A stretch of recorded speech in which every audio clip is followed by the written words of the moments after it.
Muy bien, y ahora estamos en comunicación con un licenciado en finanzas y abogado, es consultor económico y corporativo. Estamos con Pablo Das Neves porque queremos hablar sobre todo el impacto económico que puede o no tener todo lo que sucedió ayer en el Congreso, en el Senado. Pablo, ¿cómo estás? Roberto te saluda. ¿Qué tal? ¿Cómo estás? Un saludo, un gusto charlar con vos y con toda la gente de Mar del Plata. Un gusto para nosotros también. Pablo, la primera pregunta muy general, ¿no? Vos estuviste viendo todo lo que sucedió ayer, era como muy heterogénea también la cantidad de proyectos que se fueron aprobando y que se discutieron. ¿Qué impacto puede llegar a tener esto en el plan de gobierno de Milei? Bueno, a ver, sabemos que el plan económico de Milei se basa principalmente en lo que es un ancla, que es la cuestión fiscal, no la cuestión presupuestaria. Uh-huh. Hasta hace unos meses, si vos le preguntabas a la mayoría de los economistas, te iban a decir que se basaba en dos anclas, por un lado lo fiscal y por otro lado el tipo de cambio.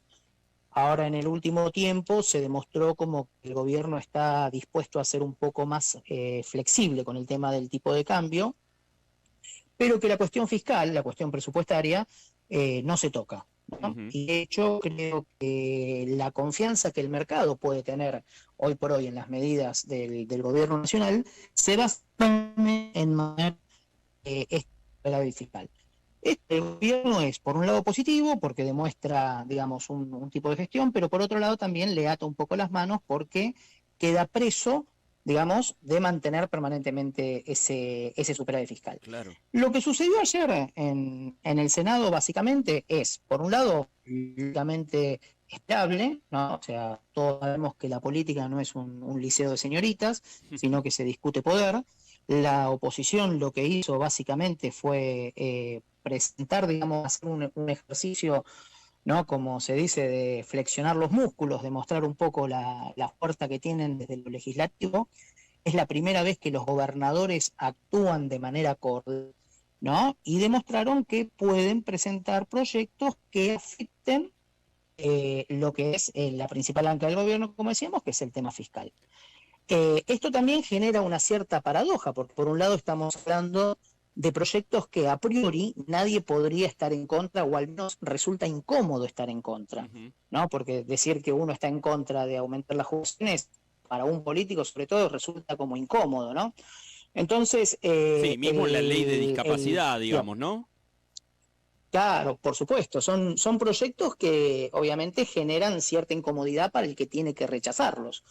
Lo que se votó el día de ayer es una modificación, también un aumento de jubilaciones, que es un aumento de 7,2, ¿no? Tampoco es que es un aumento significativo en ese punto, a nivel individual, porque digamos hay 5 millones de jubilados que reciben la mínima, que están cobrando 379 mil pesos, y ahora, y más un bono de 70 mil, y ahora pasarían a cobrar 440 mil más un bono de 110 mil. Uh-huh. O sea, es un aumento básicamente de aproximadamente 80 mil, 90 mil pesos. Con lo cual, no es que igualmente esto represente un aumento significativo para los jubilados, pero a nivel de presupuesto, esto tiene un impacto bastante fuerte. Para explicarlo en términos de PBI puntualmente, el gobierno nacional había estimado terminar el año 2025 con un superávit que representaría más o menos el 1,3% del PBI. Uh-huh. Esto lo corrigieron hace unos meses, que presentado tanto en una conferencia de prensa, perdón, no en una conferencia de prensa, sino en un encuentro que realizaron en la Bolsa de Comercio, Claro. tanto Caputo como Milei. Fue revisado al alza, se dijo que se iba a llegar al 1,6 de superávit para fin de año. Ahora, el tema es que este aumento digamos, de lo que es las jubilaciones tiene un impacto mucho más fuerte, ¿no? Uh-huh. Porque se calcula que aproximadamente esto puede estar en el orden de un costo del 1,2% del PBI. Es decir, del 1,6 proyectado se come 1,2%. Y Eh, después, los otros proyectos que se presentaron, ¿no? Por ejemplo, sí. el tema de la coparticipación de los ATN es un 0,05, la moratoria previsional es un 0,08, la emergencia en la discapacidad es un 0,4, es decir, va sumando y estás más o menos entre un 2 y un 2,2% del PBI. Esto obviamente hace que Pablo, pases de tener superávit.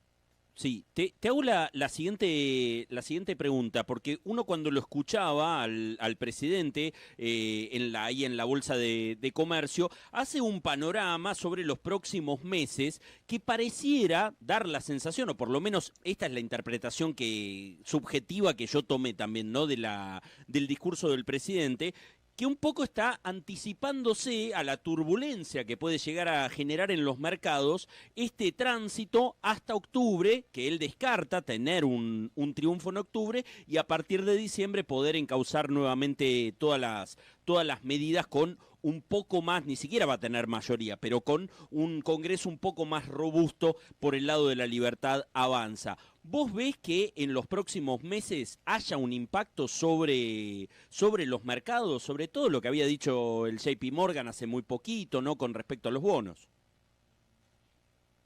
Sí, a ver, hay una realidad, el número mágico, ¿no? Es el 40%. Ujú. Todos los bancos de inversión, JP Morgan, Goldman Sachs, Wells Fargo, todos los bancos que tienen áreas de research, que investigan en profundidad y demás, plantean, o sea, siempre se analiza cuál es la posibilidad, la capacidad que tiene un gobierno de mantener en el tiempo las medidas que lleva adelante. Esto es una cuestión netamente política. Ujú. El número mágico es el 40%, o sea, todos los bancos de inversión están esperando que Milei saque 40% o más. Hace muy poco tiempo se conoció un informe de Wells Fargo que decía que revisaban las probabilidades que Milei saque 40% o más y habían pasado de un 80% a un 67%. Es decir, el mercado empieza a ver cierta turbulencia política de aquí hacia las elecciones, ¿no? A esto se le suman cuestiones, por ejemplo, una cuestión que es muy, muy cara para los argentinos, que es el valor del dólar. El valor del dólar, Nosotros claro. estamos viendo, claro, estamos viendo el final del proceso de liquidación del agro Ujú. en el mercado, ¿no? El agro viene liquidando a un ritmo muy importante, viene metiendo dólares en el mercado y sin embargo el dólar sigue subiendo. Es decir, pese a la oferta que hay de dólares, ¿no? El dólar sigue subiendo. Más allá de que yo creo, esto es una opinión personal, que el gobierno se empieza a sentir un poco cómodo con este tipo de cambio y por eso lo deja fluctuar al alza. Ujú. Pero ¿qué pasa? Tenemos que tener en cuenta que sobre finales de este mes ya no va a haber grandes liquidaciones y grandes aportes de dólares al mercado. Hasta el momento el gobierno, a través de lo que fue los préstamos del FMI, lo que fue el blanqueo, lo que fue el blanqueo B que se hizo después Ujú. cuando Caputo permitió utilizar dólares del colchón y demás, el gobierno ha logrado que los agentes económicos vuelquen dinero, vuelquen dólares al mercado. Ahora bien, el apetito del dólar, ¿no? Sigue alto. Claro. Entonces, es un par de meses que va a ser, por un lado, la tensión política, donde los gobernadores, que tienen obviamente sus necesidades y sus problemas locales, le están exigiendo al gobierno nacional mayores recursos y están empezando a demostrar la capacidad y el poder político que tienen, y al mismo tiempo la economía no prevé un flujo importante de dólares en el corto plazo, lo Pablo, cual hace que de aquí a sí, las elecciones tengamos turbulencia. claro que sí. Pablo, te agradezco enormemente la claridad y por supuesto tu tiempo. Veremos qué es lo que sucede y vamos a estar atentos. Te mando un abrazo muy grande. Por favor, muchas gracias y a disposición. Ahí estaba, Pablo Das Neves, es licenciado en Finanzas y Abogado, es consultor económico y corporativo. Y me quedo con este dato, el mercado mirando si Milei alcanza o no ese 40% de los votos para que pueda darle sustentabilidad, sobre todo en términos políticos y por lo tanto también económicos. Son